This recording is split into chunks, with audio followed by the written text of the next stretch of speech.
Straight from New Jersey, it's the SNL Nerds, a show where two comics from New Jersey nerd out about Saturday Night Live. I'm your co-host, Darren Patterson. And I'm your co-host, John Trumbull. How you doing, John Trumbull? Doing okay, Darren Patterson. All right. Yeah, look at us here. It's the fall. It's we're getting closer and closer to Turkey Day, El Dia del Turkey, I believe, as my Latino brethren say. Sure. And that's not offensive at all. No, I don't think it'll be fine. I'm part Latino. Yeah. It's cool, man. Hey, yeah. No, you're part Latino. What? Yeah, my mom's from Honduras. You didn't know that? No, I don't think I did realize that. There you go. See, I mean, I've never met your mother, so okay. It's not like I've met the woman and had no idea. But yeah, no. See, Afro Latino, baby. See, in the house. Oh, I really didn't know this. Wow, we've been our diversity quotient is going to go through the roof. Wow, my God, it's going to skyrocket, baby. Wow. All right. Well, hey, bring on those DEI hire accusations. That's right. Not here at Non-Productive Studios. Wow. Okay. All right. Yeah. I come from a diverse mix of white people. Yes. Just all the types of whites. Yeah. It's like, there's a little Irish, a little Scottish, a little German. Norway. English in there. Yeah. Yeah. Sweden, maybe? I don't think so. No, but it wouldn't shock me. I mean. Okay. All right. That's fair enough. But it's like, yeah. How much more white can I get? None more white. None more. Have you taken one of those 23andMe tests to see how white you are, super white? No, I mean going to the beach does that. That tells me how white I am. No, okay. I was wondering, but no, I've never done that. I'm a little curious and I'm a little fearful of it. Yeah, I always think about it because there was a episode of Mark Maron I listened to when he had Ed O'Neill on. Uh-huh. And he talked about going on there and doing it, and he said his results came back 100% Irish, nothing else at all in there. It's it's all Irish, and it's kind of surprising. Wow, all right, it's nothing at all, just pure raw uncut Irish. I think Conan O'Brien said he had those results too. Yeah. Oh, really? That sounds about it. Conan O'Brien. Yeah. Host of the Oscars. Yeah, big news. Look at that. See, some good good news in all this turmoil and garbageness that is. Yeah, I'm excited for that. I'm going to have to figure out how to watch that because I don't have terrestrial television anymore, and I had to figure out is there somewhere where I can stream that live? I don't know. Yeah, I'm sure there's ways you can find out. I'm sure it'll be streaming live somewhere. Probably, hopefully. Maybe you or you have to get out the old rabbit ears and watch it that way on the boob tube. Yeah. So I don't know. Anyway, anywho, we're not here to talk about the Oscars. We're here to talk about Saturday Night Live. That is ostensibly the topic of this podcast, right? Indeed. We're talking about the Charli XCX episode that musical guest and guest host double duty. That came out last night on November 16th, 2024. That's right. We're talking season 50, episode 7. So, Charli XCX, she'd been a musical guest on the show a couple times before. Yes. She was on the Martin Freeman episode, the Oscar. Daddy likes his chocolate. He likes it. What? What is that from? That was a sketch where he was marrying Leslie Jones. Oh, okay. I just remember Martin Freeman's read of Daddy likes his chocolate. He likes it. Wow. I totally forgot that. Okay. Yeah. That's about the only thing I retain from that episode. But okay. I thought you were revealing something about yourself there. Okay. No. Okay. She was also the musical guest on the Oscar Isaac episode. And she was going to be a guest on the Paul Rudd episode, the now infamous Five Timers. Oh, Paul no. Rudd. Yeah. I didn't realize that. Yeah. But I mean, she is technically in it because she is in one of the pre-tapes they shot before, the Christmas Shoes pre-tapes. But yeah, she was going to be on the show, but that's, of course, is a show where, the cast members got COVID and it turned out to be more of a let's call it. It was Colin Jost. Yeah, he's out here spreading the germs. Yep. And So that's one where they had like literally no audience, and it was like maybe 5 cast members, and Hanks came in, and Tina Yeah, Fey. Tina Fey was there, and Tom Hanks was there helping out, and Yeah. they showed the pre-tapes they did, and then they showed some favorite sketches, Yeah. and as Paul Rudd said, "Thank you very much. This is incredibly disappointing." Yeah, what a weird episode. Wow. Yeah, that was one of the weirder ones. It was the best they could do. What can you do? And was this episode the best they could do? No, it was not. So thanks for tuning in this week, folks. Bye. Bye. Follow us on the socials at SNL Nerd Show. Now.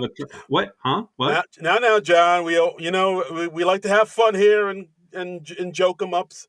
But we gotta talk about the episode. We gotta break it down. We got it. Okay, fine. But yeah, just cards on the table. This episode was.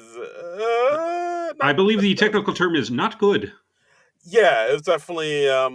We'll get into it. Let's go. Cold open. Boom. Cold open. Trump and Biden meeting. Cold open. This was as you may have heard. World went to hell in a handbasket. A couple weeks ago. Donald Trump reelected. So he's meeting at the White House to, for the transitional meeting. And so we get James Austin Johnson's Trump with Dana Carvey's Joe Biden. That's kind of fun, right? Yeah, I don't think the two of them have ever interacted. So it's like a meeting it's a clash of the Titans. It's like generations. It's like when Captain Kirk met Captain Picard. Oh my God! Like the Jetsons and the Flintstones. Right. Yeah, exactly. It's like the gang from the Dick Van Dyke Show meeting the cast of Seinfeld. I don't know. Did that happen? Probably not. Yeah, it's like Scooby-Doo meets the Harlem Globetrotters. Right. It's like Gilligan Island meets the Harlem Globetrotters. Right. It's like St. Elsewhere when we found out the entire show was like the daydream of this autistic kid, and he was like staring at a snow globe, and so like 2 million TV shows are all in that snow globe because St. Elsewhere had a lot of crossovers. It's like that. Spoiler alert! I was just about to watch that this weekend. Whoa! Well, I had it queued up. Now you can skip the last episode, I guess. Ruined. Thanks for ruining a 40-plus-year-old TV show for me. All TV is in the imagination of Tommy Westfall. Oh my God! I think we might be part of the Tommy Westfall universe. Actually, that'd be kind of cool. Actually, it wouldn't surprise me. No, I'd rather accept that than this being our actual reality. Yeah. We're a glitching matrix. Let's face it. Anyway, so Trump and Biden are meeting at the White House. We got James Austin Johnson as Trump. Dana Carvey is his befuddled Joe Biden. And he says, I'm just going to sit here and smile while ignoring the giant fire right behind me. And yes, he compares himself to the "this is fine" meme. Yes. In that aspect. And, I like when the reporters go out to Trump says, like, I forgot how boring president is. Love writing, hate being. Yeah, I like how they just have their Trump just dropping articles randomly. Nice. Yeah. But yeah, he wants to be. He wants to be in that White House, even though he doesn't like it because it's too old and stuffy. But he can't go back to Mar-a-Lago because Elon is there, and he will not leave. Right. He compares it to "What about Bob?" Yes. What a reference. I liked how Biden had the line. He said, I brought my party together so much they teamed up and kicked me out. And I was like, That is harsh, but that is kind of accurate. Tough but fair. I liked how Trump compared Elon and Matt Gaetz to Alien versus Predator. That killer line. That's line of the week, man. That was incredible. Yeah. And we had Jane Wickline coming in as Matt Gaetz. Wasn't that Sherman? I thought it was Wickline. I'm pretty sure that was Sarah Sherman. See, I thought it was Sherman at first, but then I was like looking more closely, and I'm like, no, is that Wickline? I think that's Wickline. I don't know. Listeners, call in. I'm pretty sure that was Sarah Sherman. I think. Okay, well, let me look it up on YouTube and see if it says. Okay. So give me a second. Where's the cold open? Here it is. Okay. Got to mute the sound. Okay. What does it say? Oh, you were right. It's Sarah Sherman. Okay. Bang! The makeup was throwing me. I was like looking. I was like, is that Sarah? I don't think that's Sarah. I thought it was Jane, but okay. No, it's Sarah. Sarah Smile. All right. Yeah, so we're continuing the tradition of casting women as the Trump people just because they know it pisses them off. Which, a proud tradition. yeah, I kind of like that. And we also have returning Alec Baldwin, but this time as RFK Jr. Yeah, he's got the gravelly voice, and yeah, that's fine. Um, Yeah, there wasn't. I mean, usually I like to write down all the hilarious jokes and stuff here and there, but mhm. yeah, this cold open wasn't. I feel like there wasn't much there. Well, like I said, I liked the jokes about the party coming together and kicking Biden out, and the Alien versus Predator joke. Those were both really solid. Those were good, but aside from that, it didn't. I don't know. I think honestly, this was the pick of a not great week of SNL. So Yeah, I mean, there was one sketch I kind of liked. I would kind of maybe put it as my sketch of the night, but okay, this one was okay, but not as strong. But it was short, so that's cool. And it's like 7.5 minutes. Is it that short? maybe not that short. Short. Okay, so for a cold let's open. not even get at that. Yeah. We Screw won't you, even cold open. won't even give you that. Nope. So okay, Charli XCX monologue. Yes, this is her year, big year with her album Brat that came Yeah. out this summer. It's one of those albums I listen to. I think it's okay, but I know a lot of people love it. A lot of the youngsters really dig it. Mm-hmm. But it's also very critically acclaimed too. A lot of music critics that I listen to say this album's like amazing. But I listened to it and I was like, oh, this is nice. This is cool. But I don't know. Either way, it's a Brat world, and we're just living in it, baby. Yep. We went through Brat Summer, and I guess we transitioned to Hell on Earth Autumn, Yep. something like that. Yep, Yeah. Hades Autumn. So she comes out saying, "Hey guys, you might know me from Brat, but if you don't, that's okay. There's nothing wrong with being straight." Right. She talks about how the power of auto tune and how it's been there her entire career. Mm-hmm. And Talked about how she played her first rave when she was 15 years old, and she had her parents drive her to that. And yeah, she told them it was. I think she said she told them it was a swim meet that was happening in the middle of the night at a warehouse and full of gays, full of gays. Yeah. So as you do. And we had a random Kyle Mooney cameo. Yeah, because she asked, "What is Brat? It's an attitude, it's a vibe." Then out of nowhere pops out past SNL cast member Mr. Kyle Mooney asking if he is Brat. Yeah, and she determines in a couple questions that he is not, in fact, Brat. Yeah, she asks him what's his favorite club. He says turkey. What's your favorite drug? He says Claritin. And sadly enough, he is not Brat. Yeah, I was just like, why is he there? This is weird. This is very random. I mean, the only reason I can think of, and it kind of also confirmed it at the end when they did the Good Nights, is because he has a movie coming out next month that he wrote and directed called Y2K.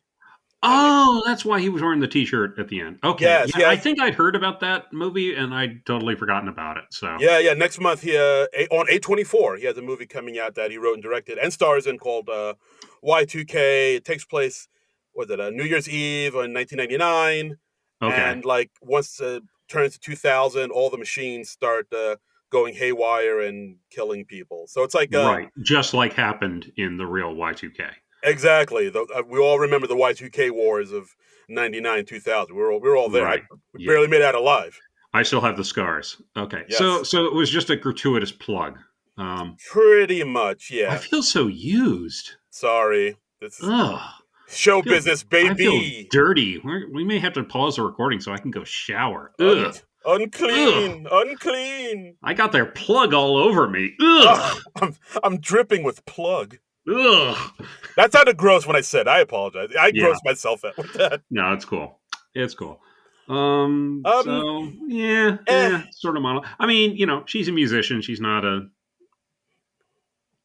she's not a person who delivers monologues. So yeah, that's true. I mean, sometimes you got to grade her on a curve, I guess. Yeah, but I mean, sometimes you're lucky you get a like a musician that can deliver a monologue and is very good and can do comedy, like Justin Timberlake or Halsey or something like that. But other times, sometimes you get not so much. Other times you get this. Yeah, sometimes you get Deion Sanders or Hammer or sometimes you get a Justin Timberlake. Sometimes you get a Bad Bunny. It's just the luck of the draw, man. That's how it goes, man. Yeah. Next up, Baby Moon. Baby Moon. Hey, remember that wedding shower sketch they did a while ago that became inexplicably popular with the TikTok people? Well, they did it again. So it can become explicably popular with the TikTok people yet again. Yeah. So it's, Chloe and Dismukes as the same couple they played this time. She's pregnant, they're having a baby shower, and then her girls get up. It's Sarah, Heidi, Ego, and our host. And they all talk about their besties' baby moon. Yes, and I guess baby moons are a thing? I guess so. I've never even heard of that. People just coming up with new excuses to go on vacation and party now? I guess so. I don't know if it's a thing or if it's a thing they made up for the sketch. I'll give them the benefit of the doubt and say it's a thing. Yeah, it's I really want to go. I really want to go travel, and I need a kind of excuse to do it. Hey, baby moon, let's do that. I want to travel when I'm 8 months pregnant and can't fly anywhere. Exactly. But yeah, so in this sketch, they Chloe's best friends talk about how they went to Miami and they came up with a song that they sing to the tune of Chapel Roan's "Had to Go," and it basically hits on a lot of the same beats as the first time they did it on the Ariana Grande episode, where the girls talk about how Chloe is texting Domingo, and he's her old boyfriend. Yeah, she's sending him pregnant nudes. She's 90% sure it's not Domingo's baby. Yeah, and at the end, it turns out that she's having twins. One of them is her husband's baby, Matthew, and the other one is Domingo, which I don't even know how that's possible. Yeah. He, Dismukes questions the logic of that as well. And Domingo is like, she's moving to Miami and we're going to co-parent. And I really didn't need a sequel to this sketch. And I mean, it seemed to go over well. I mean, the audience seemed to like it. I didn't like it much the first time around, so... Yeah, I don't even know if we talked about it on the podcast, but yeah, the fact that sketch was so popular on TikTok to the point that people were lip-syncing it and, dressing up as Domingo for Halloween. And I think even when Marcelo did stand-up and, around town, people were screaming at, "Oh, Domingo!" People wanted him to do his Domingo character. So kind of inevitable that we were going to get a sequel in some fashion. I mean, I wasn't really surprised because I did hear about how viral this went. I don't understand why it went viral because I don't think it's a particularly funny sketch, but I guess it spoke to people because of the musical element. I don't know. I think so. I think it's if you're wild about the sketch, let us know why. What are we missing? What are we not seeing? I really think I'm really mystified. Yeah, I think it really is that point where people just, I know this song, and that's enough for them to like the sketch. Whereas this song is a song I know, so therefore this sketch is funny. I was like, really? Yeah, maybe it is as simple as I understand that reference. I got, it's a little Captain America gif. I understood that reference. I guess so. You just got to make references, and people will think you're. I mean, there always has been a certain segment of people who, to them that's comedy. Oh, that's that thing I recognize. That's the thing I. Yeah. I guess we're a little bit more sophisticated and better than this. Well, I guess so. I guess. I don't know. I guess we require jokes in our sketches. I mean, I feel a little like old man yelling at cloud here, but we were referencing a lot of GIFs this week, man. That's how it is now. Back in our day, we would reference quotes from movies. Now people reference GIFs. Yeah. That's the new language. Wow. But not much to say about this. Yeah. I mean, it's basically a Mad Libs of the first one. So, very and I'm hardly ever too excited about that. So, next up, we got a pre-tape, Wicked audition. So basically it's the whole thing where it's, they're showing auditions for, people who audition for the movie Wicked. Mm-hmm. And then we just basically get a merry-go-round of the cast members doing their impressions of people. We get, Jojo Siwa, Adele, Shannon Right. Sharp, got Fran bonus. Lebowitz, Sydney Sweeney. Yeah. And you know Chloe developed that the week she was hosting. Oh, indeed. She was Yeah.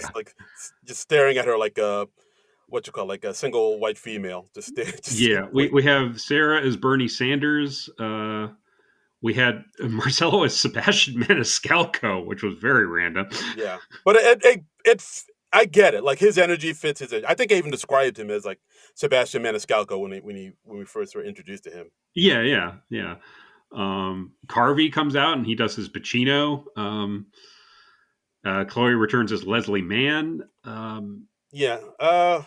And then towards the end, we had somebody doing Mikey Madison, and I was like, I have no idea who Mikey Madison is. Who is that? Yeah. She's from a movie called Honora, which is like that's a movie that I think just came out like a few weeks ago or like a month ago. So like not Uh-huh. everybody's seen it, but I guess the people that have seen it would appreciate that reference. But that's like I feel like it's too obscure a reference for your average person to get.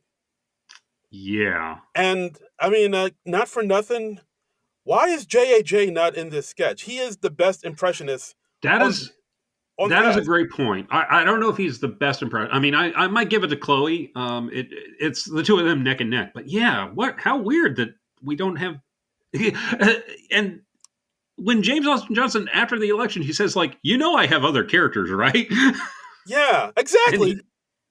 yeah, It's weird. Like he's not in here, but Chloe's in here 4 times doing 4 different impressions. yeah, and no shade to Chloe, but No shade, no shade. yeah, but I hadn't thought about that. But you're absolutely right. Yeah, James should have been in the sketch. Yeah, absolutely. That's Um, so weird. yeah, like I mean, I didn't write much about this sketch just because, like, I thought, because a lot of the impressions I thought were kind of okay, not Hmm. great, and they didn't Yeah. write too many like jokes for them to really say. So like No. it seems like Yeah. a lot of the sketch was hinging on the strength of the impression. So because the impressions weren't that great and like they had no jokes for them really to say, so therefore the entire sketch is kind of like middling. So Yeah. Your math checks out. yep, Yep. the math checks out. I just I just added it up. I got the same result. Yeah. Yeah, Not all that great of a sketch. yeah. Like I thought, Chloe did a good Martha Stewart and a good Hmm. Leslie Mann. Yeah. All the other impressions I thought were, eh, so Yeah. so. I liked Bowen as Fran Lebowitz. I thought that was amusing. Pretend it's an Emerald City. I was like, okay, that's cute.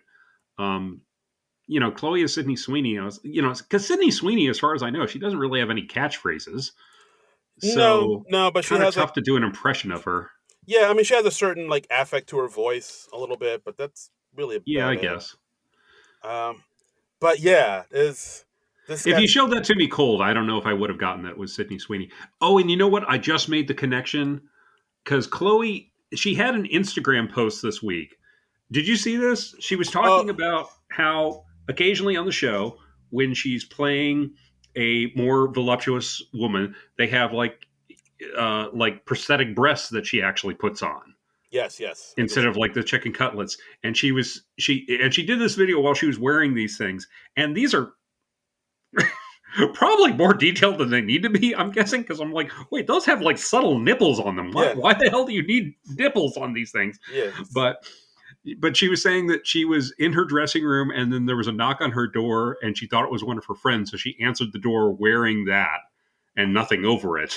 So oh it my, looks kind of like she's topless, mm, and then it turned out to be an intern. oh boy, somebody gotta somebody gotta Yeah, call from HR. yeah. But then she did, the whole Instagram video, and it was just like, yeah, that's something that only happens at SNL, I'm guessing. That's right. Sometimes you see some fake boobies. Yeah, but yeah, and I just put that together. It must have been for this sketch that she was doing that. Must have been. I mean, ain't nothing wrong with that. Hey now. But that's funny to contemplate. Yeah, go check out Chloe Feynman's Instagram. That was very Yes, funny. yes, a lot more amusing than this sketch. Yeah. Hate to say it, but yes. Next, we had another returning sketch, Thanksgiving Baking Championship 2024. So this is basically a parody of the Great British Bake Off. Yeah, And yeah.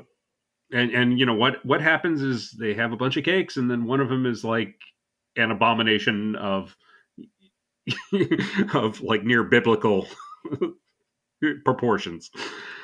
Yeah, and they've done this a number of times before on the show. They did it on the Timothy Chalamet episode. They did it on the Eddie Murphy episode, and this sketch literally hits the exact same beats as all the sketches. Like the first time, but this time it was like all three of the. They had three horrible ones.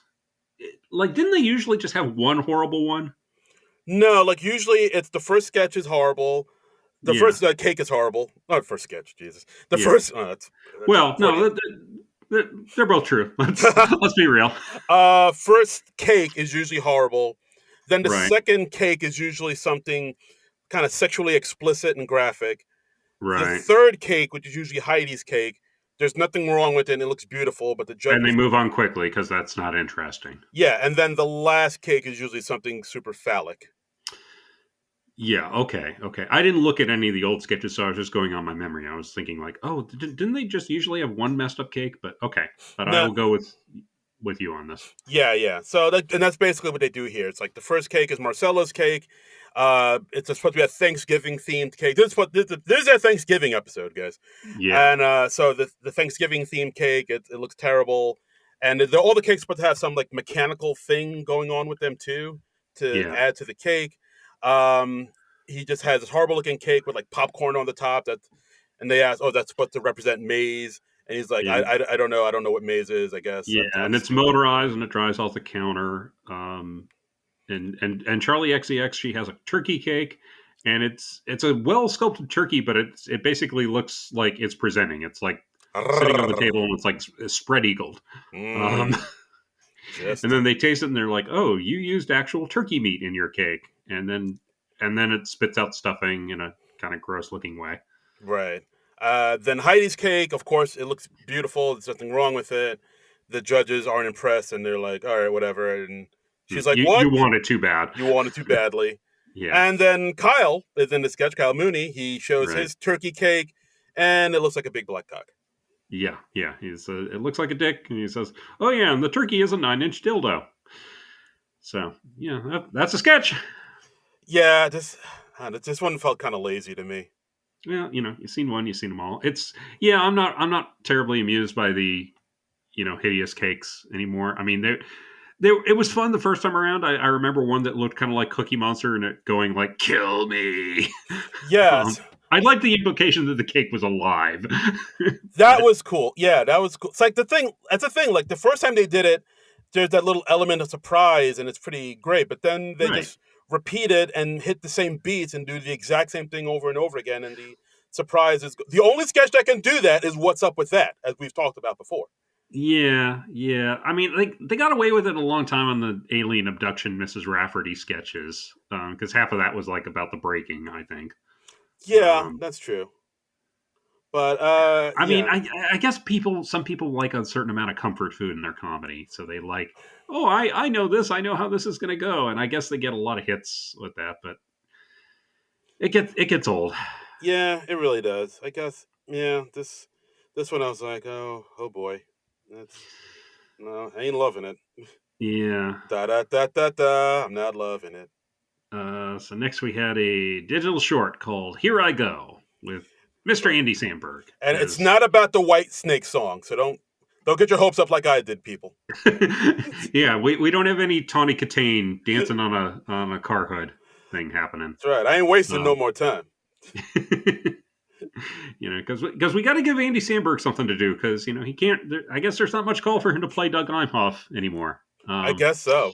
So this is a sketch about a certain type of person in your neighborhood. That's right, the upper middle class person that loves nothing more than to call the police on people right outside their property.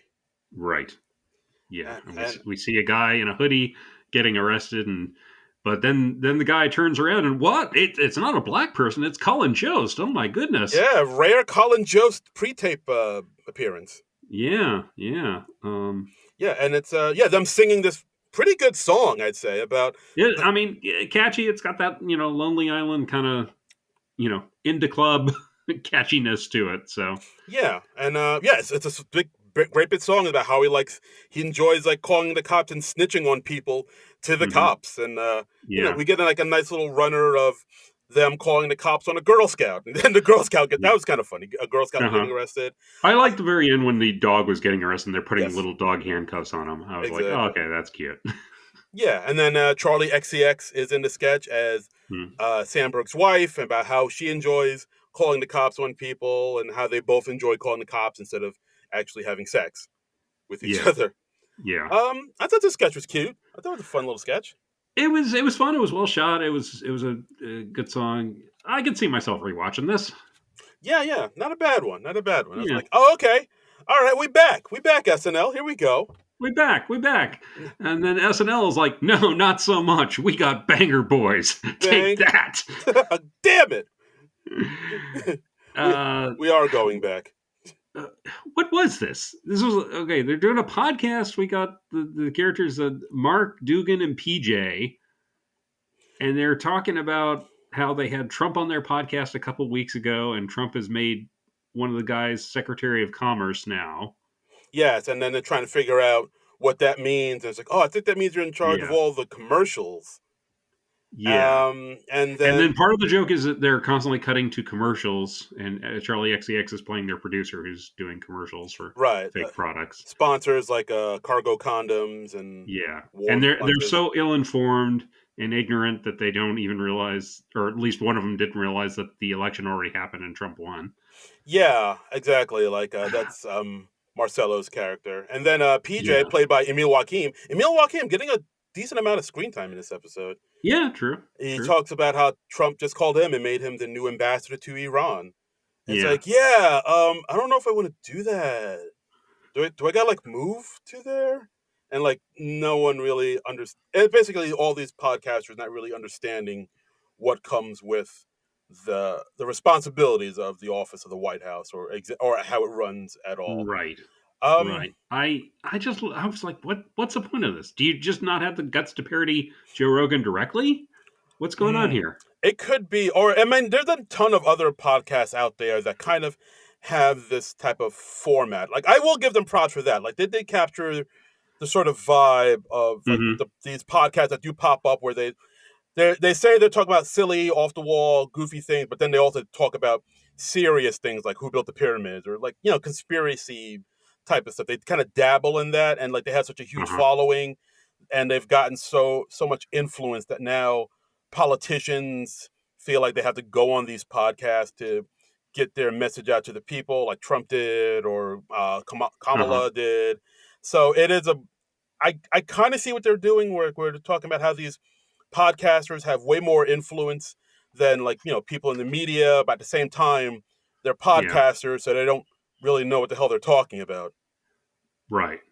And I get that. That's a fine jumping off point for a sketch, but I don't know if this sketch really... But this wasn't it. Yeah, like it's an interesting premise, and I do like the way they set it up, but I was like, the jokes really aren't as strong as... I think it would have worked better if they picked a real podcast to parody, rather than just making up their own fake shit, That's true. And like I feel like when because Charli XCX played the producer who was like injecting with like their sponsors, I thought that kind of messed with the rhythm a little bit. Like that. Like, well, I think that was kind of the point, that they're constantly interrupting the flow on podcasts. Not here on the SNL Nerds, let me tell you. That's right. No sponsors, no interrupting here, people. No interrupting here, because nobody sponsors this podcast yet. Sponsors, holler at us. Let us know what's up. Should we drop our Venmos or something like that? Or I'll Darren-Patterson-6. Do it. I can be bought. So can I, but I don't remember the name of my Venmo offhand. Oh boy. It's look under my Venmo. It's there. Yeah. Okay. Here you go. Yeah. Look under friends. You have friends on Venmo, right? I do. Okay. All right. Yeah. Okay. But yeah, this sketch. Yeah. Charli XCX. Charli XCX. She did 2 musical numbers. This is the want of musical guests on SNL. Yeah, she did 360 and sympathy is a knife. You see, okay, that second number, because she had the words "Party Girl" on her display, I was like, okay, I assume the song is called "Party Girl," and then I look it up on the YouTubes. No, "Sympathy is a knife." Haha, gotcha. I mean, what are we doing here? I don't know. Okay. Yeah, I mean, the first one, she's in this sort of green screen box thing, and I kept expecting like images to be projected behind or around her, and nope, she's just in that green box the whole time. Yeah, the first time she just kind of, just dancing by herself, holding a purse.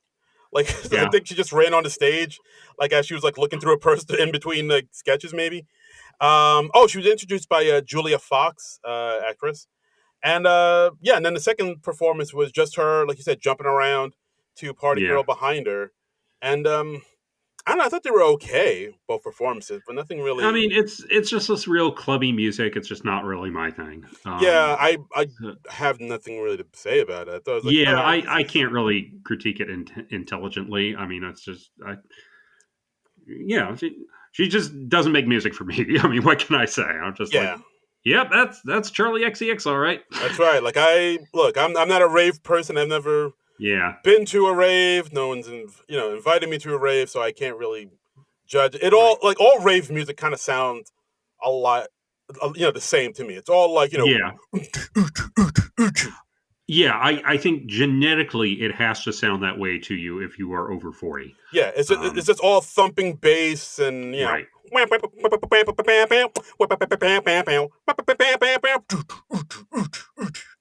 And just like sweating, while you're holding glow sticks and in a warehouse in like Poughkeepsie or some shit. Yeah. Fun times. Sure. But Charli XCX, she performed, and they were she Charli X'd up all over that place. She X'd up all over our faces. There was not an X or a C or another X left un-XCX'd. That's right. I guess she ate no crumbs, serving Luke's, jamming on the one. Right. Lord Michaels, what are you doing here? Sometimes I think about like just what this show must look like to Lorne Michaels, because it's like, the man's like 80, right? Yeah, surprise. He just turned 80 during last night's show, and like he doesn't know or care about JoJo Siwa. No, not at all. Like, do people just have to explain to Lorne who these people are that they're parroting, and he just goes, okay, well, I guess I'll go with it. Yeah, like there's absolutely no way he has JoJo Siwa on his like Spotify account or his phone. Right. I refuse to believe he jams out to Chapel Roan and Charli XCX. Right. It's just he's just going with and I mean, like, God bless him. This isn't really a criticism. I just wonder. It's like, because like half the show is you have to kind of have your thumb on the pulse of pop culture, and like I feel out of touch with half the stuff SNL is doing these days. So I can't imagine how far removed Lorne must feel. It's weird. Yeah, he's like, all right, I just let the kids do what they do. He's like, I'll just pay attention to the politics stuff, and I'll let the cast and the writers tell me who's popular with the kids today. Yes, exactly. But yeah, Charli XCX. Okay. Yeah, fine. Okay, whatever. We get an update. Yes. Colin Jost, Michael J. Jake. First off, okay, putting a picture of Matt Gaetz right next to Colin Jost, that's kind of fucking eerie. Yeah, they gotta stop. They should stop doing that, probably. They look like long lost brothers, seriously. Yeah, and that's weird because there was a joke that Jost tells where he talked about how Matt Gaetz looks like he was created when Frankenstein raped Dracula. Right. Wow. Yeah, because he's got that weird sort of squarish head, but such a visual, just blah blah. Yeah, that's that can't be pretty. Yes, and I also liked how we talked about how RFK Jr., who has a skin that's always cooked to a perfect medium rare. Yeah, that was funny. That was a good line. I liked Jay's line. He was saying apparently, Elon Musk is asking for people who are like willing to work 80 hours a week for no pay. And he says, you can't be surprised that the white African guy's first thought is slavery. Solid joke. Not bad, not bad. And of course, Che always has the jokes for women, talking about how experts say men could go extinct in 6 million years. So, ladies, just hang in there. You'll get your little president. Yeah, that was great. Wow. It was great because there was an applause break when he talked about how men were going to go extinct, and you're just like, as soon as they did that applause break, I was like, no, don't you see where this is going? It's like when you're watching a movie and the person is going into the room where the murderer is. It's like a slow motion car wreck. It's just like, oh no, you're going to regret that in about 0.5 seconds. No! Don't you know how this works by now? He's been at the update desk for like a decade. Come on, people. Oh boy. It's like when you see Charlie Brown trying to kick the football from Lucy. Right. Like, this is not going to end well. And I guess I should note, just because it was a New Jersey reference, they talked about the drought that's going on in the New Jersey area right now, and they're encouraged. The governor, Phil Murphy, encouraged folks, to conserve their water use, and he says, which is not a problem because New Jersey residents only bathe in CVS cologne, and they had a picture of Drecon Noir. Sir, I go to Walgreens. How dare you? Yeah. I am a CVS guy. They do have a good discount program. Yeah, no, they're pretty good. But I'm not a cologne guy, so. Yeah, no, I got out of that phase. I think I kind of was like in my high school and college days, like Axe body spray and a little bit. I just want to smell nice. I thought you were talking about you when you were a CVS guy. When you were a cologne guy. I've never been a cologne guy. I don't think. I ever had a cologne phase. Yeah, I kind of did for a little bit. Like I remember liking Michael Jordan's cologne for some reason. Really? Yeah, I remember liking it. It's like, oh, it smells kind of nice, and I used to like slather myself in that, for the ladies. And I think there was like a brief window where I might have worn Old Spice, but I don't remember doing that in a big way ever. Yeah. Yeah. I hear you. Yeah, I think guys, as long as you bathe properly and you have some nice smelling nice smelling soap or Snope. Yeah, you don't or nice smelling Snope. I mean, Snope. Yeah, Snope smells really nice. It's pretty great. As long as you got some nice soap, you really don't need cologne. That's extra. Yeah, we find so little tip from the SNL nerds. Yeah. Also, I think a lot of guys don't really know how to do that. Like women know how to do that. They just do like the little bit touch of perfume behind the ears, or at the base of the neck, and that's it. And guys can just like slather themselves, and that's they just douse themselves in high karate and whatnot. Yeah, not good.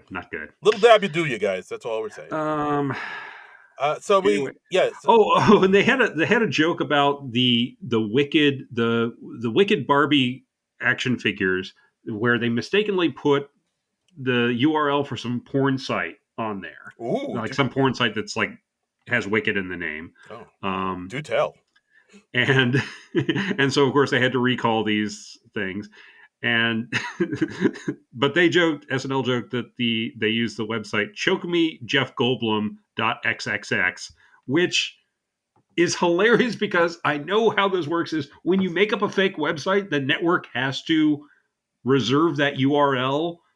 They have to actually purchase that and to make sure that nobody does anything heinous with it.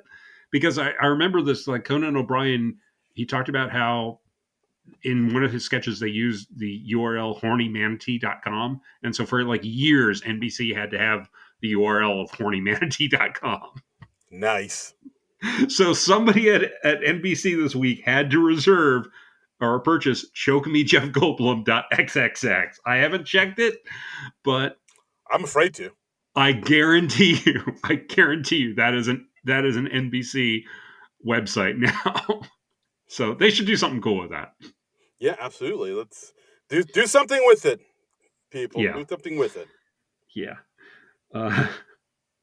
So we also had a couple of death segments. We had Bowen come out as Joe Exotic from Tiger King. Good Lord, we're still hearing about this guy. I don't get it. I think now we're hearing from him because he's trying to, as soon as our new president takes office, he's going to try to get a pardon from him. and get a cabinet position. Maybe I don't know. Maybe he'll be the new health secretary. I don't know. Of health. I whenever I hear, I'm just like, I don't get this. I never watched the Tiger King show. I know that was the big trendy thing in the early days of lockdown and stuff. But yeah, me neither. Yeah. I don't know. I know the spectacle of Joe Exotic, and he's this bizarre person that does bizarre things, and he's like an oddity to look at, like the same way people kind of stare at the Jersey Shore guys and whatnot. We love a good train wreck, I guess. Yeah. Or what was it? I forget her name, but yeah, like all these odd ball reality stars that just are just there to look. Mama June, that's what I'm talking about. Okay. But yeah, I was like, it feels like kind of feels like a waste of time to look at them and kind of. Yeah, I agree. 100%. Honestly, the thing that amused me about this most was that we saw the sleeve of the crew member who was reaching in with the tiger. Yes, absolutely. The tiger paw. That amused me more than anything. I did like the fact there was one joke he told where Bowen talked about how, as Joe Exotic, saying how Joe Exotic attracts two things: tigers and poor guys who want to be gay for the first time. And then Che chimes in and saying, "Well, look, I'm curious, but I'm not poor." But like, I was like, "All right, that was funny." That was funny, yeah. And Bowen had a weird thing where he was like talking about how apparently the guys who hooked up with Joe Exotic are all really handsome, and he's like, "No, seriously, check it out." Yeah, I will not, but I'll take your word for it, Bowen. Yeah, no, he pulls. Okay, all right. And we also had Sarah as a squirrel widow. Like there was a squirrel named Peanut who was killed this week. Yeah, he was the squirrel was famous on Instagram and like wearing little hats and stuff, and then he was captured by wildlife officials and euthanized. So much like when that owl flew into the building and died, and Sarah played her widow. Now we have Sarah Sherman coming out playing the widow of another animal, the squirrel. Yeah, I like that she had a little shawl. I thought that was a nice touch. Respectful. Yeah, she had a little hat. She had a little shawl because she was in mourning. And yeah, I was impressed with the costume, and she has some jabs at Colin Jost. And look, I support Colin Jost abuse in all its forms. So yeah, I'm in favor of this. This was cute. Yeah, I thought it was cute enough. I mean, once you see Sarah's going to be there, Jost is going to get some. Mm-hmm. She's going to abuse Jost. Yeah, there's going to be at least one or two jabs in there. Absolutely. She talks about her husband, Peanut the squirrel. Talk about how he took pics on Instagram and stuffed his cheeks on OnlyFans. Both sets. Mm-hmm. Yeah. And I did like the work of Sarah's tail. That seemed to have a mind of its own. Yeah, it was like rubbing Colin Jost's face for most of it, and then like towards the end, he's like, "Yeah, can you stop rubbing my face with the tail?" And then the tail immediately lowers down to his lap. That was cute. Yeah, sexy. Something for the OnlyFans. Yeah. But yeah, overall, I thought this was cute. I did like when Sarah was kind of pretending to be a squirrel in the headlights, and she did that thing where she freaked out, and then she just kind of stopped. Yeah, and just stared. Yeah, and I like how she said Peanut was his human name. His real name was, and they had the squirrel sounds dubbed in. That was cute. Yeah. Overall, I thought this was cute enough. Overall, I thought Weekend Update was okay. Yeah, for the most part. For the most part, okay. Yeah. Next, you liked it except for the bad stuff. Yes, as always. Right. I liked it except for the bad. Right. Next up, we got acting teacher.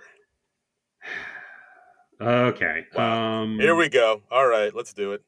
Well, no, honestly, I don't have much to say. I didn't take many notes on this. I got the basics. I have acting academy, auditioning for commercials, Marcelo as teacher, and then at the end of the sketch, we find out Charli is his wife. That was about it. I mean, they're supposed to show you how you can get jobs acting in commercials, but they're really bad.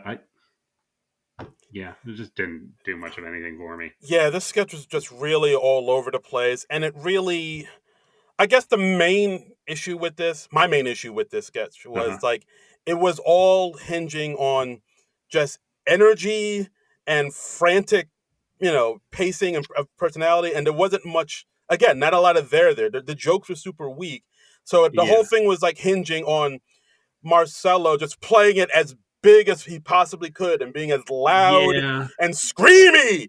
And like when they were doing the Capital One part, it's like, what's in your wallet? Like a lot of just, it's not a funny joke, but if you scream it enough and like shake and act like you're a fucking lunatic, it becomes funny. And the whole thing was just hinging on that. Yeah, that's a good point. I'm not a big fan of these sketches where it's just like, if I play it as big as possible, that'll make it funny. And no, not really. Yeah, it's just a lot of cocaine energy in this sketch. That's what I thought. It really was. Figuratively. We don't mean that the people at SNL are literally doing cocaine. That's right. We don't know who's on the blow and who's not. I'm just saying we have no idea. They have the energy of someone on the blow. There you go. But yeah, it was just a lot of, like you said, like Charli XCX, she's like playing it big and like just screaming out her lines. And that's really it. There really isn't much to this sketch. Just a lot of... No, it just didn't do anything for me. I just thought it was an sort of sketch. Yeah. I mean, they even had one nice part where Ashley Padilla is, telling the teacher like this part about how she lost her dad in a rowing accident, and it was like a nice little part. You can see, I really want Ashley Padilla to like be in a really good sketch because I thought that was going to be, I really want Ashley Padilla to like me. Oh, that's true. Yes, absolutely. I want her to like me as a person. Will you follow me on Blue Sky, please, Ashley, if you're around? But no, in the little parts I've seen of her, like it's like, oh, she's a really good, solid, like, sketch improv performer. And like I feel like if she gets something like a really meaty part of work, she can really show her chops. But it seems like she hasn't gotten that, and she's in sketches like this where it's just all like frantic, frenetic energy making this sketch go.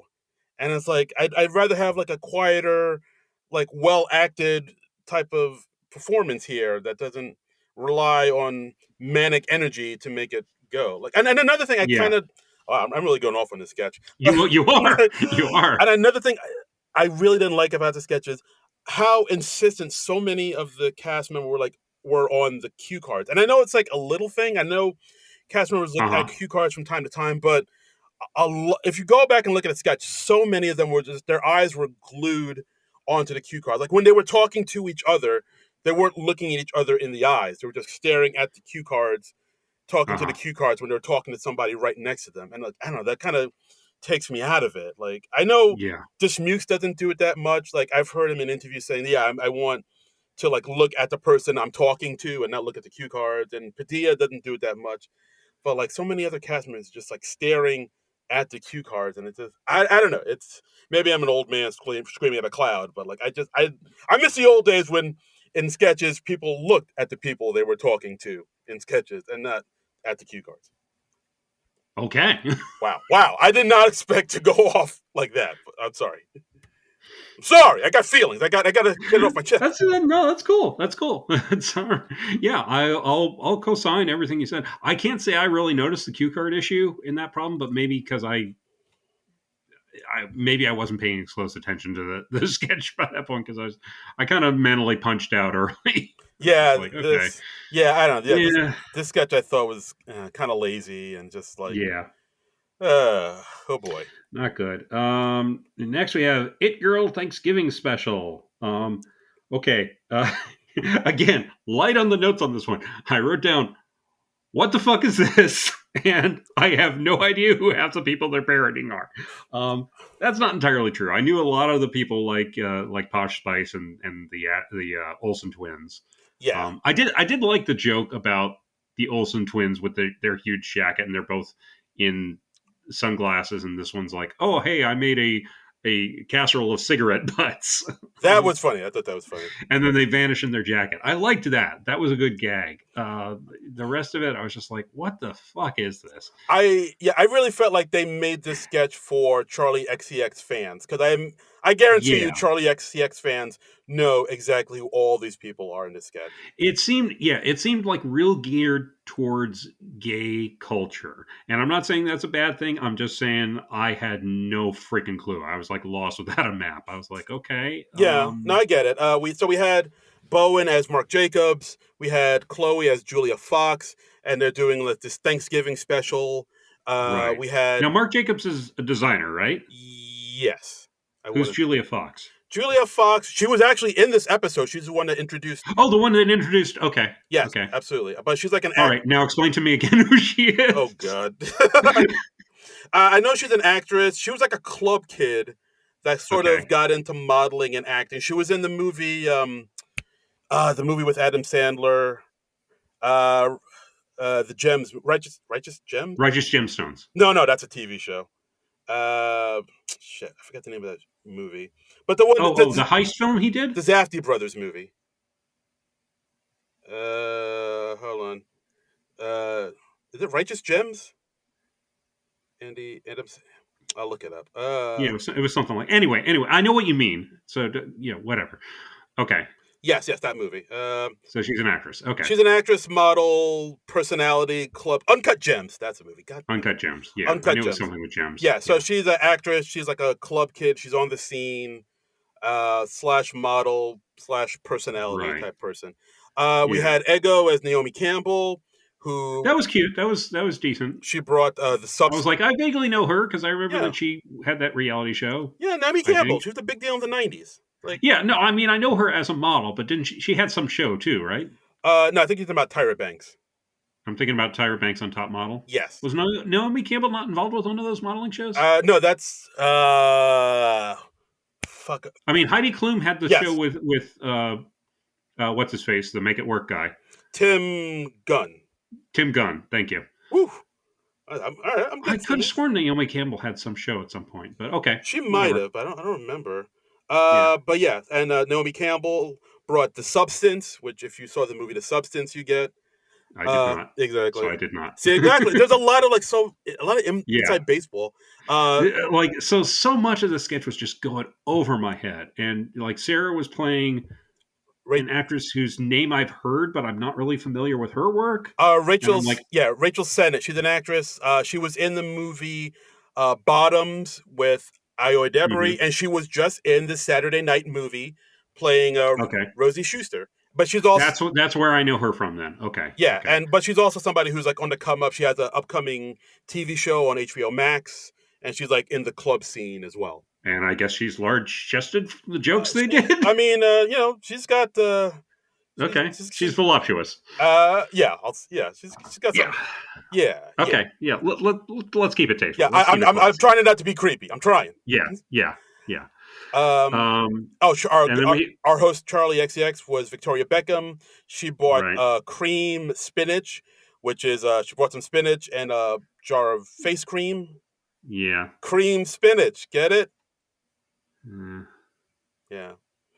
And then we had Heidi as Cher in the kitchen. Yeah, that was cute. I like the Cher bits. Yeah, and she was like working songs into all the things. Like she's like, "Oh, the turkey's on." She's making Thanksgiving dinner, and she's the turkey was on Ozempic, and I really don't think it's big enough now. Yeah. So a lot of, crowbarring Cher songs into her dialogue here.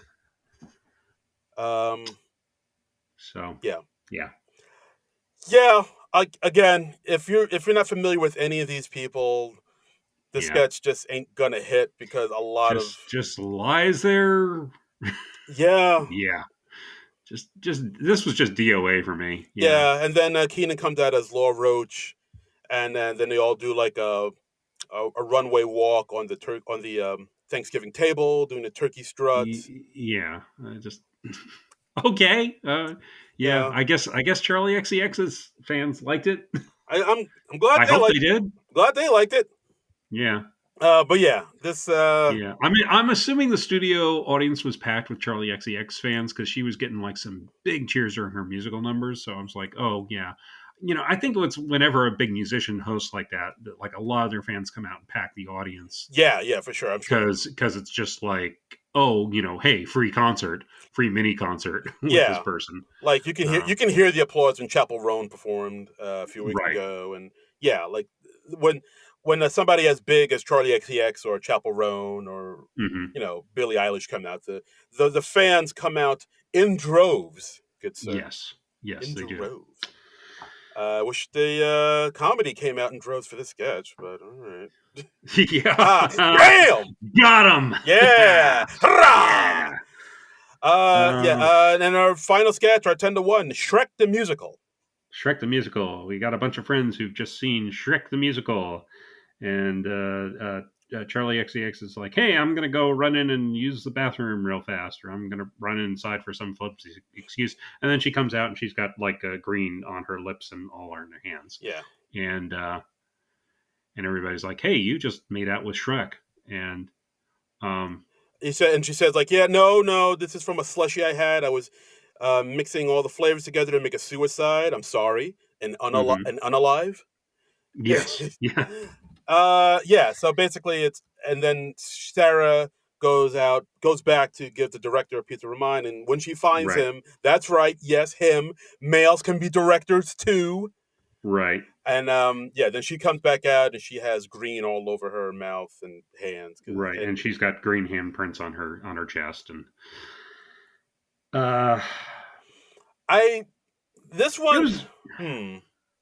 it was kind of funny. It was like, yeah, it was amusing. I mean, honestly, when Charli XCX came out with like the green all over her mouth, I immediately went like, oh, did she give Shrek a blowjob? I thought that too. I swear I thought that. I didn't think make out. I thought blowjob. I don't know why I thought that. I don't know what that says about me. I thought and like the fact that her hands, the palm of her hands were green. So I was like, oh, was that a handy or something? Yeah. What happened here? I don't know. Maybe they said make out so that it would be more acceptable for network TV. I don't know. But my mind immediately went to Shrek blowjob. Mouth sex. Yeah. I think line of the sketch for me was Emil's character. They're like, hey, Paulo. Was it Paulo? Pablo, I think. Pablo. Okay. Pablo. And they're like, Pablo, you haven't really said anything. And he said like, oh, 3 chatty ladies on Adderall and a gay guy. Kind of tough to get a word in. And then it was just so random and so catty. I loved it. And then Bowen goes like, hey, I'm also on Adderall. That was good. Yeah. Yeah. I think that's the one thing that kind of, because like the premise is kind of, kind of weak and flimsy, but they threw in enough good jokes in here to sort of keep it afloat. Like I did like sort of the random non sequiturs that they had, like, males can be directors too, and hey, I'm also on Adderall. Like the fact that they had reservations at Domino's. Yes. And Bowen's name is Gidget in this sketch, which for no reason. And then towards the end of the sketch, he accidentally calls himself Gadget instead of Gidget because I guess he misread a cue card or something. Yeah, and you can see it like he almost breaks a little bit. It's like, I fucked up. Yeah. And then we have Longfellow at the end. He comes out as Shrek because I guess we still had all those Shrek costume pieces left over from the Bad Bunny episode. Yes, absolutely. And then they all ask him to choose who they're gonna be with, and he chooses Pablo. Yes.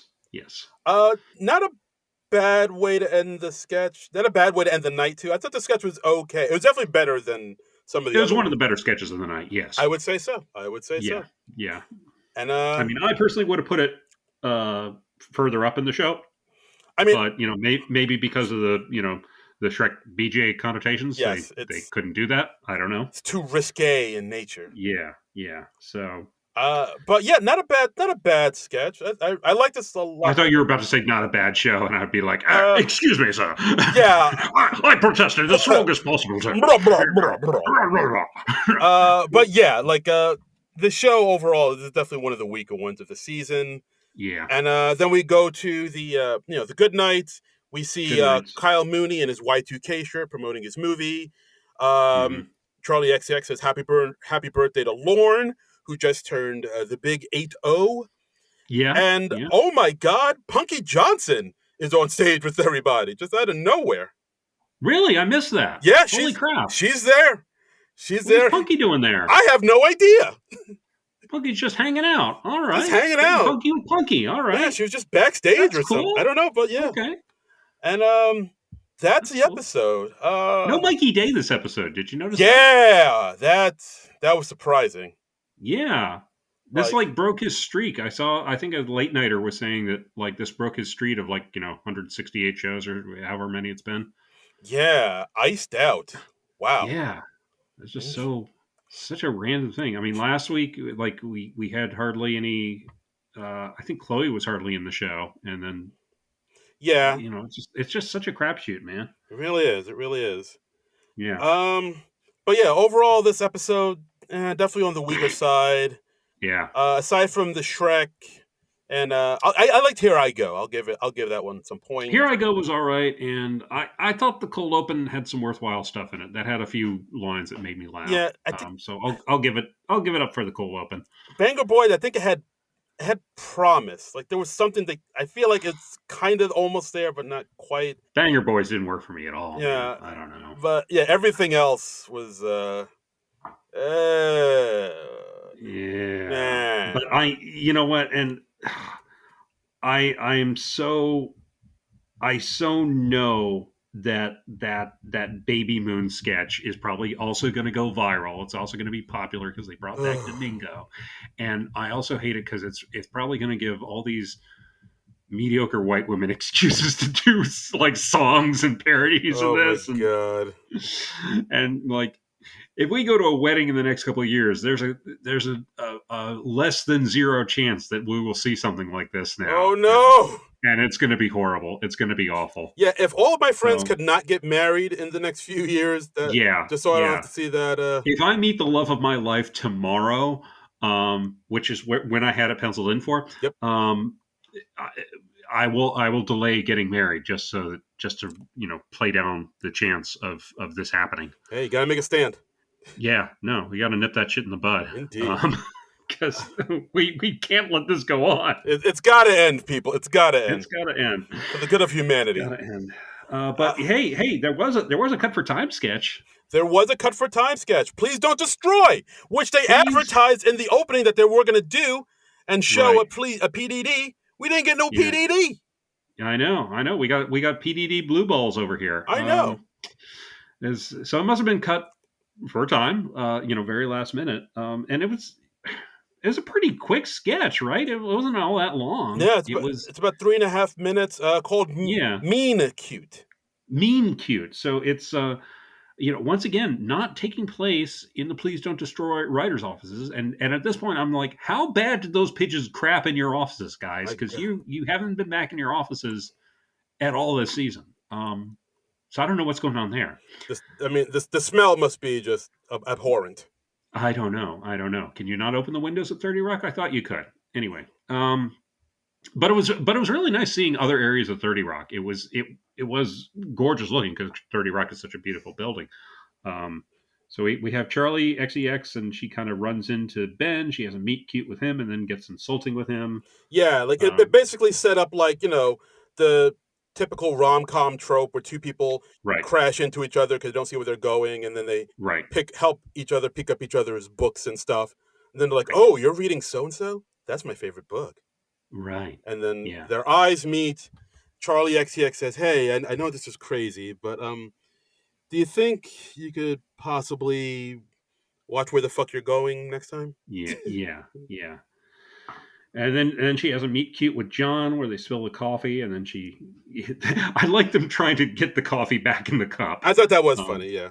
Yeah, and then she just has a series of Italian insults. So this is very similar to the roast battle that they did with Dakota Johnson. Very much so. It's basically they kind of repurposed that into this sketch. Right. It's not quite on the same level of that, but it was very amusing in its own right. And and then she has a meet cute with Martin who's trying to steal her purse. Yeah. Which I like that. Yeah, I did like the sketch just because they had some good insults in there where like you said, he calls him a dumb hairy Italian. I think something about his garlic breath. I was like, Jesus. Yeah. We're going straight up ethnic slurs. God damn. I was like, God damn. Yeah. I think at one point she said to Ben, "Oh, are you listening to a podcast on how to be a man?" Yeah, it's like, no. And he totally is. Yeah, and he closes the podcast window quickly. I think John calls her a Walmart Lady Gaga. Right. And then she says, I'm sorry, you didn't deserve that. Hey, speaking of things you didn't deserve, how's your career going, Daddy's boy? Yeah. And he says, excuse me, it's Daddy's man. Yeah. And then she says, like, oh, hey, you're on SNL every 6 episodes, which it's funny because it's true. Oh, my God. And I did like the part where, like, after Martin tries to steal her purse, she immediately pepper sprays him. But because Martin's wearing glasses, he just wipes it off and he says, not my first rodeo, girl. Yeah. This was so much better than half the shit we got tonight. It was so much better than like 90% of the show. It's I don't know what you asked this for, but whatever it wasn't worth it. Wasn't worth it. You done goofed up. Yeah, I don't know. Anyway, so disappointing episode. Yeah. And it's kind of unfortunate that we're going out on this one on a break. It really does feel like they kind of rushed through this one because they knew the 2 weeks off were coming. So I was like, all right, let's just plow through this. This is like the crappy term paper you hand in right before your Christmas break. That's right. It really is. It really is. You're writing this while you're staring at the clock so it hit 3 o'clock. It's like, all right, here. Yeah, we're going on that ski trip soon. I mean, okay, all right, fine.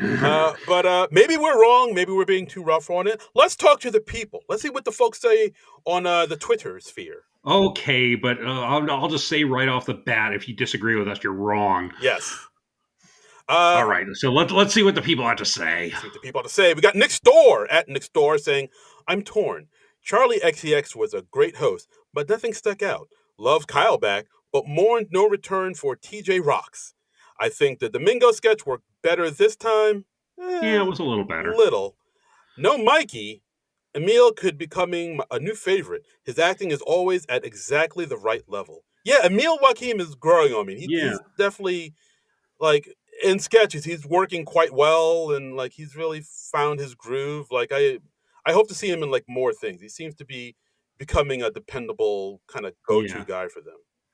I'm still getting to know him. I'm still like kind of getting the feel for all the new people, Yeah. But like he doesn't seem like he seems comfortable on camera. I mean, I look forward to seeing more of what he's got to bring. So So I look forward to more Emil. Like thumbs up for you, big guy. Yeah. Let's see. We also have our friend Boardman Gets Paid. He says, "Hi guys. So I'm torn. He is also torn. People are torn. Everybody's Natalie Imbruglia right now. Everybody, nothing's right. I'm torn, lying naked on the floor. Illusions never change into something real. Okay, here's what Boardman actually has to say. He says, just about every sketch was terrible. Agreed. But the host was great. She gave energy and she seemed like she was down for everything. I would not mind seeing her back, honestly. Trade her for Chloe because, yikes, she was shoehorned. Ooh. Damn. Shots fired at Chloe. Yeah. And then LGHT, love you guys. I think saying I. There's an I. Oh, okay. All right. I love you guys. But yeah, I have noticed a lot of people are kind of down on Chloe these days. People are getting sick of Chloe? I was not aware of this. Yeah, a lot of people are like, she's not... Because when she first came on the scene and she did her impressions, like, oh, she's really... Seems good. She can do stuff. But it's... Yeah. I don't know. She's not really connecting or popping with people in the way. I still like Chloe. She's still one of my favorites in the cast. She's okay. She's good. But like, I feel like maybe they thought she could have been able to be more of a leading lady. But like, I don't know. She's more of a good supporting person. I feel like. I mean, the times we've seen her. Anchor, okay. All right. The time we've seen her anchor sketches have been kind of like hit and miss. Yeah, all right. But okay. I still think she's okay. I think all right. What else we got? We got Jacob at Dark Matter 362. Ooh, he's got a lot to say. He's got a lot to say. All right, cold open, boring and predictable. As an Alec fan, they need to stop shoehorning him in. Mono, it was fine, but hold up, it's Kyle. I missed him. Domingo, don't make this a thing. Why are we making this a thing? Yeah, stop trying to make fetch happen, SNL. Wicked, too much Chloe. Damn. A lot of people don't like Chloe now. Wow, that's so weird. Look, she's wearing fake boobs on Instagram. Yeah. What more can she do for you people? Are you not entertained? Cake. Kyle is the only reason it worked. Lonely Island, great, but where the fuck are my PDDs? Banger Boys. Good premise, gone flat. Weekend update. Slow start, great finish. Looking at you, Sarah. Acting. Yeah. Started mid, got funny, and died. It Girls. Chloe isn't funny. I'm sorry. Wow. See, again. Damn. Chloe taking shots. Bah, bah, bah, bah, bah. I had no idea about the anti-Chloe segment. Yeah, it's real. And Shrek. Yeah. Shrek, simple and fun. Thank you. Final thoughts. Okay episode with so much potential. Charli did a wonderful job. I was honestly shocked how great she was as host. Didn't expect much. Next time, give her better material. Also, Emil will never be funny. He's too beautiful. Like, what the fuck? Yeah, a lot of people they find Emil Joachim a handsome boy. He's a handsome. Okay, I was not aware of this. Yeah, okay. I get it. He's got looks. He's serving. Yeah. He's serving looks. Okay. And then lastly, our friend Techie at Uncle Scrooge Duck without the U says this is the this episode is like Costco pumpkin pie because you tell your aunt it's great, but it's really just fine. Wow. PDD was fun. Podcast sketch felt long. Yeah, agreed. Yeah, I guess so. Yeah, I kind of like the premise of it, but yeah, it needs more work. I'll say. Yeah, didn't work for me. I'm not really eager to see them return to that, and I have a sinking feeling they probably will. Probably. So it seems like a lot of our listeners agree with us. So we, of course, once again, we are in the right. Yes. Yeah, as always. I mean, never question us again, SNL Nerds listeners. That's right. Know your place. And the show's off for a couple weeks. We got they announced who the next host and musical guest are going to be. Though on December 7th, we've got Paul Mescal and Shabuzi. Yes, Shabuzi. Yeah. So Paul Mescal, I feel like he's like an Irish actor. He's kind of on the come up these days. I feel like a lot of people aren't really familiar with who he is. He was in the... No, I saw that and I was like, I know that name from somewhere. I don't know where I know that name. I could, if you gave me a lineup, I could not pick him out of a lineup. Yeah, like he's done, for the most part, a lot of indie films. He was in the TV show Normal People. He was in the film The Lost Daughter, God's Creatures, Carmen. He was in All of Us Strangers with Andrew Scott from, of course, from Sherlock. As most people know. From Sherlock and from, he was Hot Priest on... yes. That show with Phoebe Waller-Bridge. Fleabag. There it is. Fleabag. That's the show. Yeah. He was Hot Priest on that. Yeah. But Paul Mescal is making his mainstream big screen debut in the new Gladiator sequel coming out this Thanksgiving weekend. Okay. So, yeah. Yeah, okay. Well, I can't say I'm too excited about this. Look, I mean... I've already had to learn who Jacob Elordi and Austin Butler and those people are, and I'm not fond of that. Yeah, I don't need to have information about Glenn Powell in my brain. Yeah, I'm surprised Glenn Powell hasn't hosted yet. I guess he's he seems to be the new Hollywood it guy. He's the it guy. Yeah, he had the Twisters. He had that movie with Sydney Sweeney, the Anyone But You. Yeah. So maybe I'm hearing his name and seeing his face a lot. Yeah. But yeah, Paul Mescal. Yeah, I'm hoping it's not another Elordi situation where he's like this new up and coming guy who's known primarily for dramas. I'm hoping he has some comedy chops. I will admit the Austin Butler episode I thought he was a good host. I thought he did well, but the Elordi was oh boy. I remember being mixed on Austin Butler. I think he did all right. I like the It's a Wonderful Life parody. I thought that was good, but I thought that was more good because of the writing and the production. And all right, it wasn't much that he specifically did. All right, fair enough. I don't know, but I never saw that Elvis movie. I had no interest in seeing that Elvis movie. Yeah, from what I heard, it's kind of whatever. And Tom Hanks as the Colonel, he kind of gives like a kind of over the top performance. I heard a lot of people say. Anyway, okay, didn't mean to degenerate into random Austin Butler bashing, but hey, that's what's going to happen. That's right. Hey, we keep it real here on the podcast. And what do we know about Shabuzi? I don't know nothing about Shabuzi. Shabuzi, so he's this Nigerian American artist who his music is kind of a mix of, it's like hip hop and also country and like a little bit of classic rock. He has a song come out called a bar song, in parentheses Tipsy, which has spent about like 17 weeks. Because he's boozy. Yeah, I get it. Shaboozey. Yeah. But it's that song has actually been a really big hit. It's been on the Billboard Hot 100 for like 17 weeks, and he's like kind of blowing up. I've heard the song. It's a good song. It's a nice little catchy tune where it's like kind of country, but it's kind of pop and also kind of hip hop at the same time. So yeah, that's basically his vibe. This show makes me feel so old. Yeah. I feel so old. What happened to my youth, Darren? Why don't you have some cool hip people on like Devo?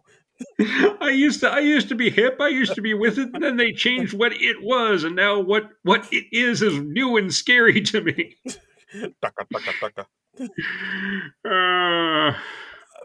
Shaboozey.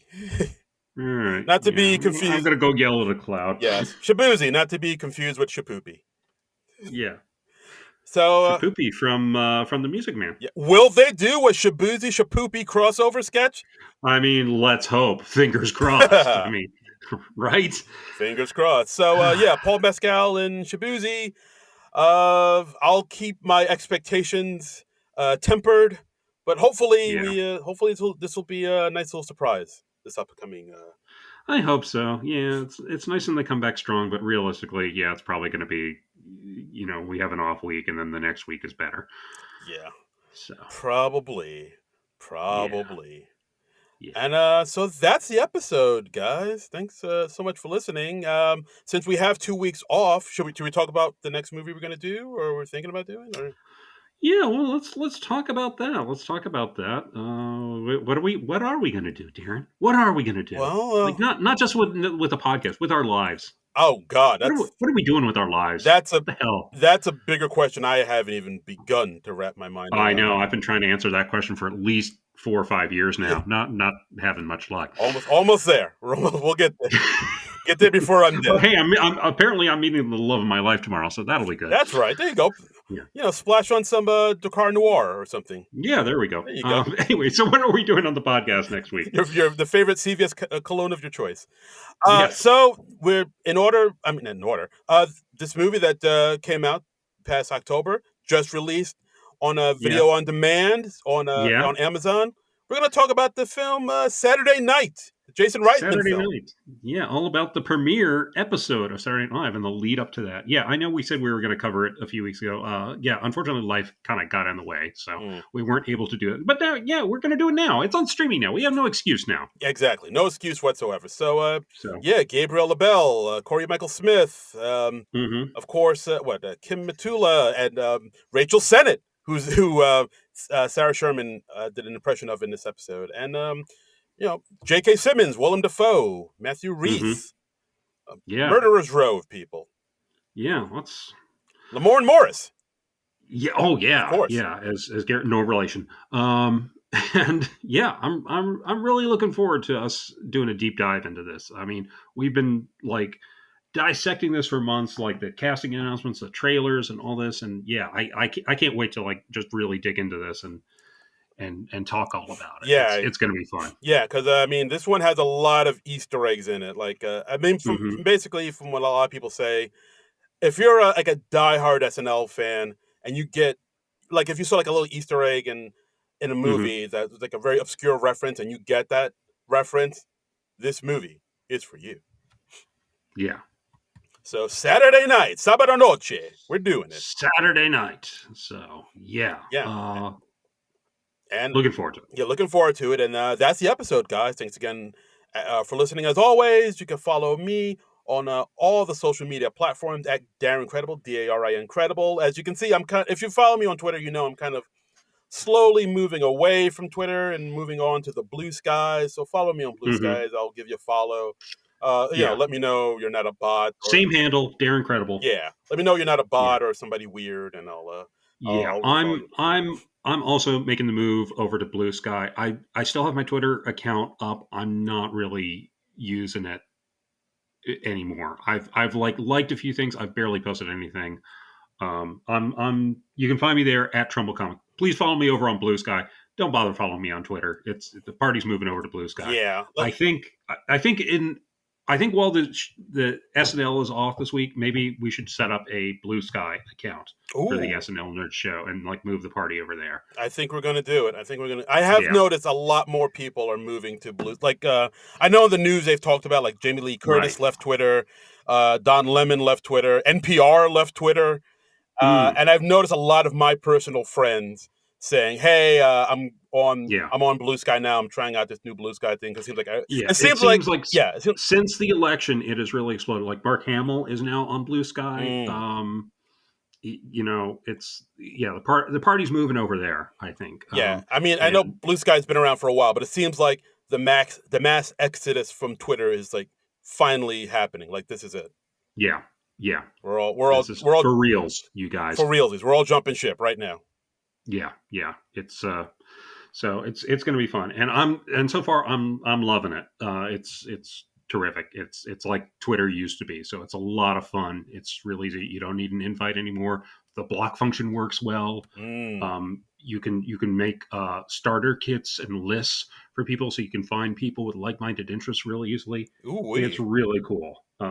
And my follower account, this will sound like a humble brag, but my follower account like just exploded this last week because I was on a few starter kits and stuff like that. So thank you for that. I'm already at nearly halfway at my Twitter following, which is awesome. Ooh, very nice. Yeah, if I followed you on Twitter and I haven't followed you back on Blue Sky yet, just let me know. Just give me a heads up, and because it's a lot of people to keep track of. So yeah, I'm trying to follow more people that like I know or people that I know are cool and not like some weird bot or anything like that. So yeah. If you're somebody like I don't really know, but you're a cool person that likes the podcast, just let me know, give me a heads up, and I will follow you back. Yeah, I did go onto my Twitter account this week just to look up people that I was following on there and try and find them again on Blue Sky, because I am trying to follow everybody that I was following at the old place. So, and then we'll try to maybe set up a SNL Nerds account over at that place. I think that would be fun. I think so. I think this is it. This is it, people. It's happening. It's all happening. Yep. We're making the move. Yeah. Yep. See you on the other side, Ray. Pleasure working with you, Dr. Venkman. Thank you. Yes. Glad you got it. Took you a second, but you got it. It took me a second, but Ghostbusters references, I'm there. I'm your man. Look, when somebody asks you if you're a god, you say yes. That's a big Twinkie. Yeah. Yes, it's true. This man has no dick. The first time I heard that, God damn it. That was like comedy gold to me. I was like, it's like the first time hearing the Beatles. I was like, oh my God, that's hilarious. My life has changed forever. That was it. Yep. That was it. Yep. It was so good, we're still letting them make somewhat disappointing sequels 40 years later. Why are you bringing up new shit? Let's live in the past, baby. Come on. That's all I want. That's all I want is just to live in the past. That's right. Anyway, okay, we're just free associating now. So we'll be back next week with Saturday Night, and we'll talk all about that. And I'm really looking forward to that. But until then, nerds out.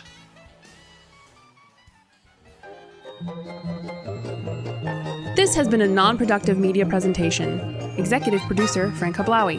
This program and many others like it on the Non-Productive Network is distributed under a Creative Commons Attribution Non-Commercial No Derivatives license. Please share it, but ask before trying to change it or sell it. For more information, visit non-productive.com.